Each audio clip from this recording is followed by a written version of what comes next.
గలతీయులకు రాసిన పత్రిక 5వ అధ్యాయం. గలతీయులకు రాసిన పత్రిక 5వ అధ్యాయము 22వ వచనము. గలతీయులకు రాసిన పత్రిక 5వ అధ్యాయము 22వ వచనం అందరం కలిసి చదువుకున్నాం. గలతీయులకు రాసిన పత్రిక 5వ అధ్యాయము 22వ వచనం అందరం కలిసి చదువుకున్నాం. బైబిల్ను అందరూ చదవట ప్రయత్నం చేయండి.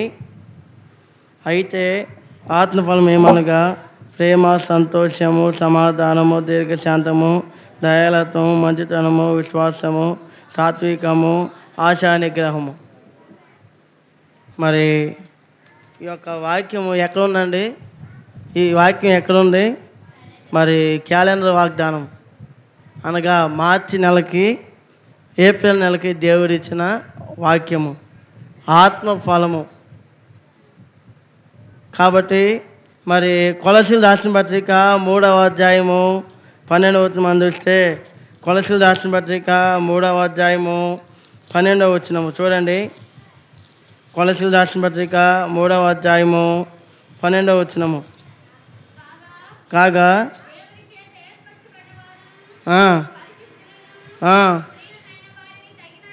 తగినట్లు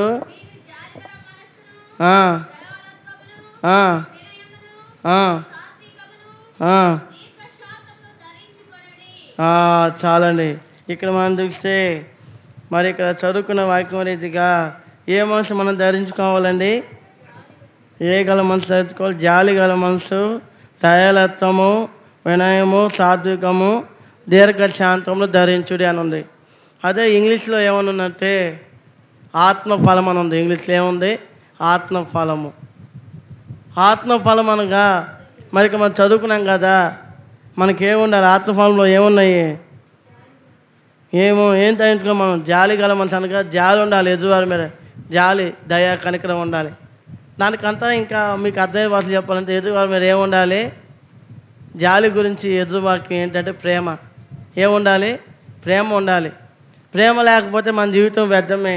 మన ఆత్మీయ జీవితంలో ప్రేమ కలిగి మనం జీవించాలి. అందుకని ఇక్కడ మనం చూస్తే మరి 2వ దశలోనికలు రాసిన పత్రిక 2వ అధ్యాయము 13వ వచనము. 2వ దశలోనికలు రాసిన పత్రిక 2వ అధ్యాయము 13వ వచనము. 2:13.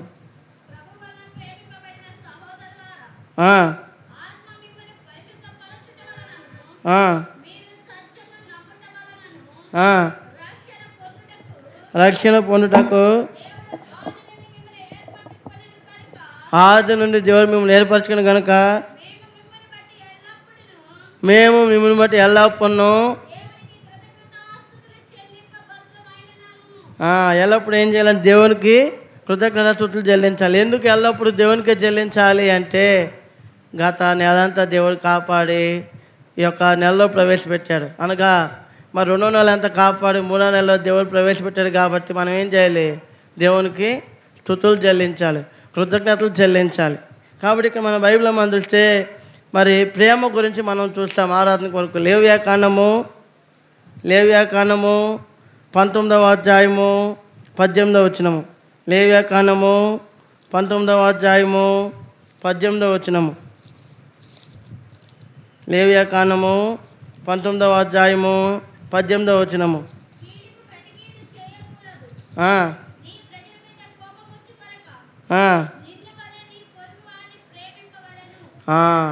మొట్టమొదటిగా ఎవరిని ప్రేమించాలంట?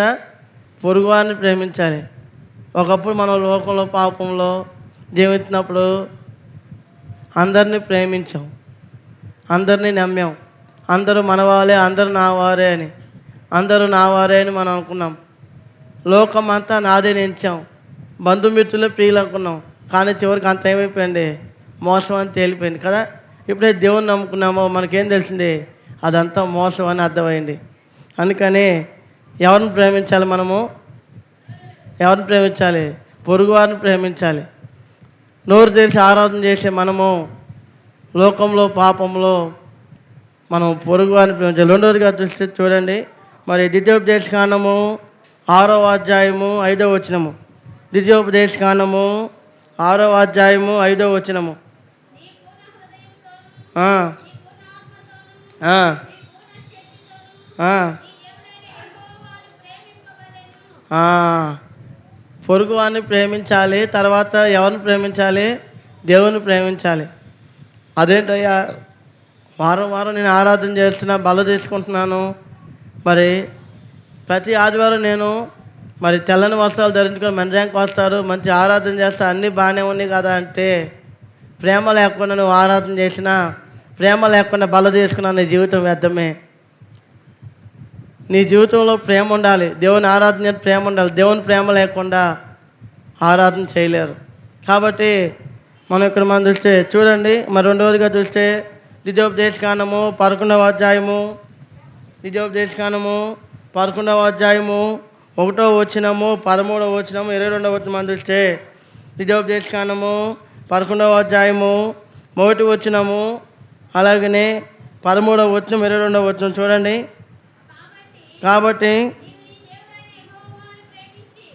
చాలండి. అలాగనే మరి 13వ వచనం కూడా చదవండి. ఆ, ఆ, ఆ, అలాగనే 22 కూడా మనం చూస్తే నీ దేవుడైన యెహోవాను ప్రేమించాలి. ఆయన మాత్రం ప్రేమించాలి. అదేంటి, దేవుని తప్ప లోకంలో మనుషులు ప్రేమించవచ్చు కదా అనొచ్చు. ఆత్మీయంగా మనం దేవుని నమ్మని విశ్వాసం ఎవరిని ప్రేమించాలి? దేవుని మాత్రం ప్రేమించాలి. అందుకని 22వ వచనం చదవండి. 22వ వచనం మొత్తం చదవండి. మీరు మీ దేవుడైన యెహోవాను ప్రేమించి ఆయన మార్గంలోని నడుచుచు ఆయన హత్తుకొని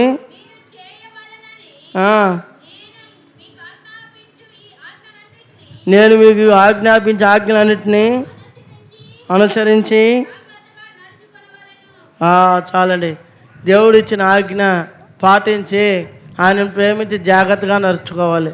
ఒకప్పుడు లోకంలో పాపలు మనం జాగ్రత్తగా నడవలేని పరిస్థితిలో ఉన్నాం. వంకర మార్గంలో నడిచాం ప్రేమ లేక.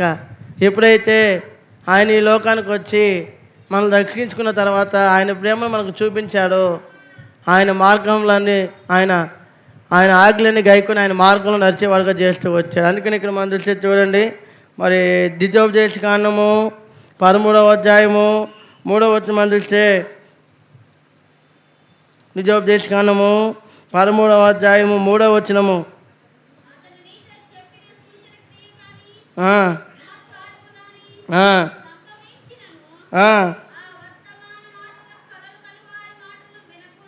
వినకూడదు. ఏలయనగా మీ దేవుడైన యెహోవాను నీ పూర్ణ హృదయంతోనూ పూర్ణ ఆత్మతోనూ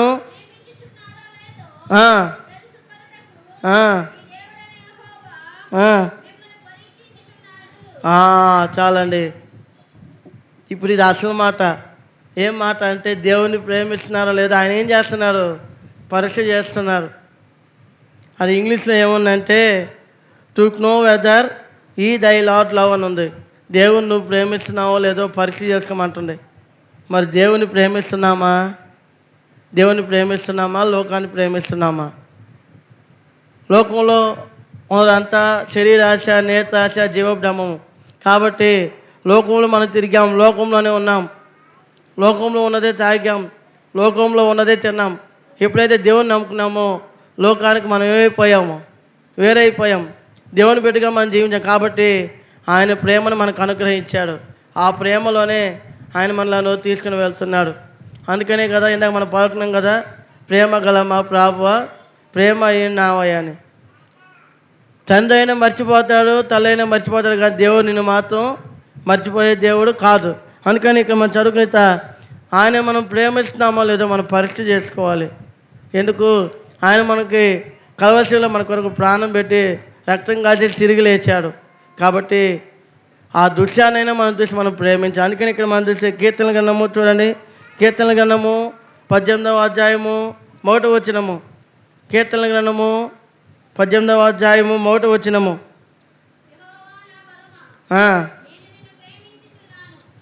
కీర్తనకారుడు ఏం చెప్తున్నారండి? నేను ప్రేమిస్తున్నాను. మరి మనం చెప్పగలమా? ప్రేమిస్తున్నామా దేవుణ్ణి అంటే? ఏమో చెప్పలేమన్నా. మేము ప్రేమిస్తున్నామో తెలియదన్నా.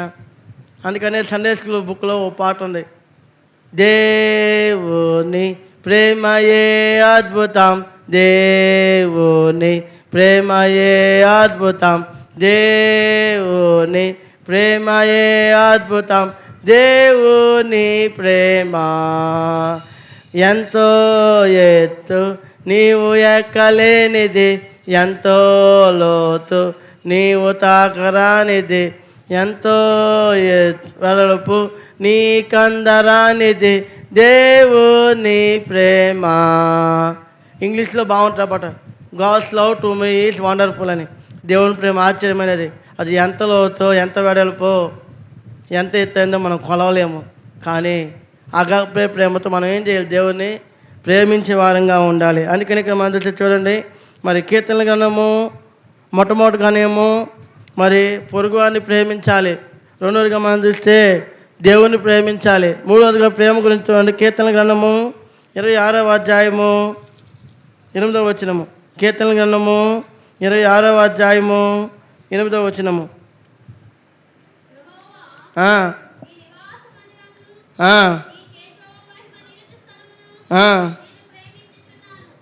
చాలండి. మొట్టమొదటిగా మనం మూడవదిగా ఎవరిని ప్రేమించాలి? తేజో మహిమని వచ్చింది దానిక దేవుని మందిరాన్ని ప్రేమించాలి. ఒకప్పుడు మన లోకంలో దేవుణ్ణి ప్రేమించలేని వారంగా ఉన్నాం, దేవుని మందిరాన్ని ప్రేమించలేని వారంగా ఉన్నాం కదా. మరి చాలామందికి తెలిసి ఉండొచ్చు. ఏమని అంటారంటే, అయ్యా అమ్మ మందిరానికి రండమ్మా, ప్రార్థనకి వెళ్దామంటే వెళ్దాంలే, ముందు నువ్వు వెళ్తున్నావు, నువ్వు వెళ్ళు, తర్వాత మేము వస్తావులే అనేవాళ్ళు ఎంతోమంది ఉన్నారు, ఎంతోమంది. మరి యూట్యూబ్లో కానీ ఆన్లైన్లో కానీ ఎక్కడన్నా స్పెషల్ మీటింగ్ పెట్టినప్పుడు సాక్ష్యాలు వింటుంటే వాళ్ళు చెప్పిన మాట, ఒకప్పుడు మేము దేవుని ప్రేమకు దూరంగా ఉన్నాము, దేవుని మందిరానికి మేము దూరంగా ఉన్నామని సాక్ష్యాలు చెప్తూ ఉన్నారు. మనం కూడా ఒకప్పుడు దేవుని మందిరాన్ని ప్రేమించలేక దేవుని మందిరానికి దూరంగా ఉన్న మనల్ని ఆయన ఏం చేశాడు? ఆయన్ని ప్రేమించి ఆయన ఆజ్ఞలను గైకొని ఆయన మందిరాన్ని ప్రేమించి ఆయన మందిరంలో మరి కూర్చుండే భాగ్యాన్ని మనకి ఇచ్చాడు. కాబట్టి మనం ఏం చేయాలి? దేవుని మనం ఆరాధన. అందుకని ఇక్కడ మనం చూస్తే చూడండి, కీర్తనల గ్రంథము 119వ అధ్యాయము 97వ వచనము. కీర్తనల గ్రంథము 119వ అధ్యాయము 97వ వచనము. కీర్తనల గ్రంథము 119వ అధ్యాయము 97వ వచనం. తర్వాత దేన్ని ప్రేమించాలి చూడండి.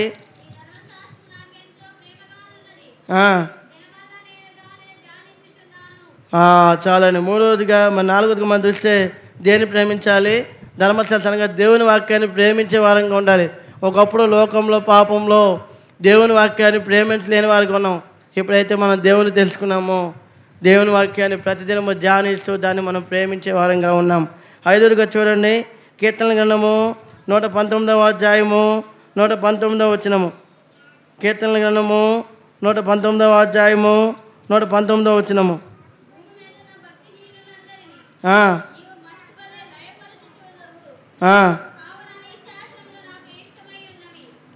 చాలండి. ఇక్కడ మనం చూస్తే ఇక చదువుకునే ఇక్కడ దేవుని మాటలు అనగా దేవుని ఆజ్ఞలు మనం గైకునే వారంగా ఉండాలి. మనము దేవుని ఆజ్ఞలను ప్రేమించాలి, దేవుని ఆజ్ఞలను ప్రేమించాలి. మొట్టమొదటిగా మనం ఎవరిని ప్రేమించాలండి?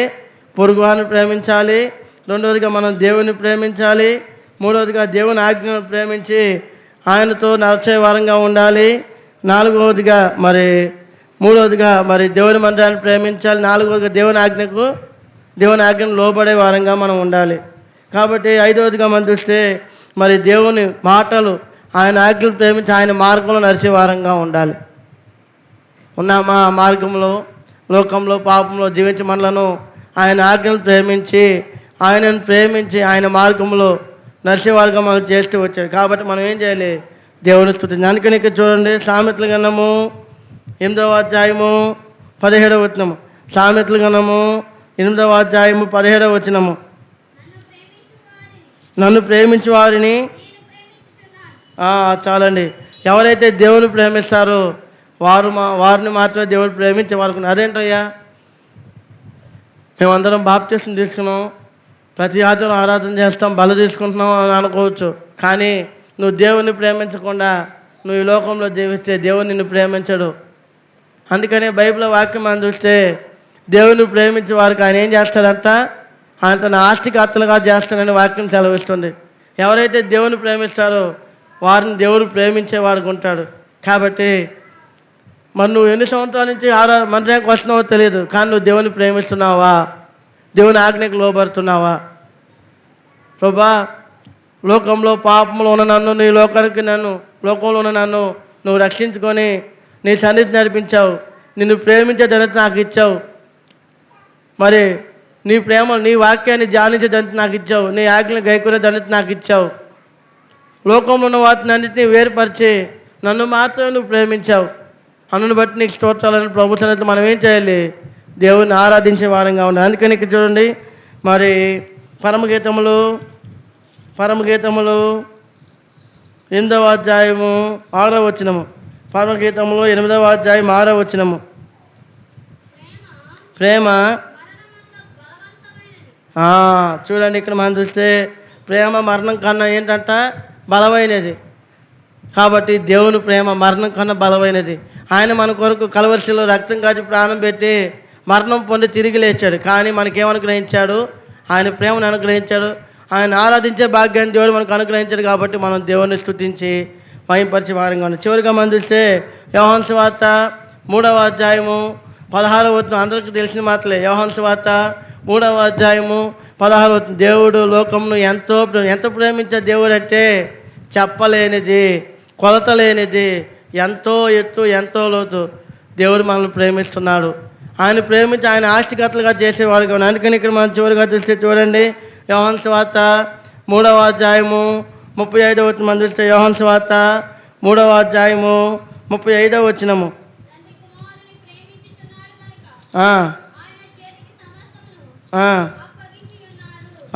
తండ్రి ఏం చేస్తున్నాడంటే కుమారుని ప్రేమిస్తున్నాడు. మరి తండ్రి ఆయన మనల్ని